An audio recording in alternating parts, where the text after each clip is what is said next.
সমকামী বিয়ের গুঞ্জন ভুল, মুখ খুললেন সুচন্দ্রা বন্দ্যোপাধ্যায়। টলিপাড়ায় হঠাৎ চমক ধরে চিরদিনই তুমি যে আমারের ছোট পর্দার জনপ্রিয় নায়িকা সুচন্দ্রা বন্দ্যোপাধ্যায়ের সমকামী বিয়ে হয়েছে বলে খবর ছড়িয়ে পড়েছে।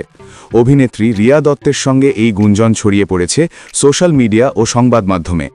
জানা যায়, গুঞ্জন অনুযায়ী পাহাড়ের হোমস্টেতে দুই পরিবারের ঘনিষ্ঠ উপস্থিতিতে বিয়ে সম্পন্ন হয়েছে।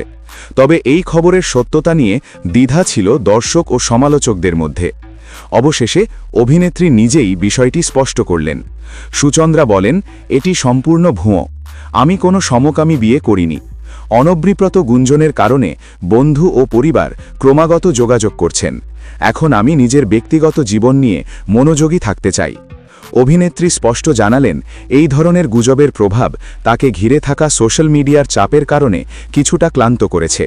তবে তিনি স্বাভাবিক জীবন কাটাচ্ছেন এবং ভবিষ্যতে নিজের ইচ্ছামতো সিদ্ধান্ত নেবেন।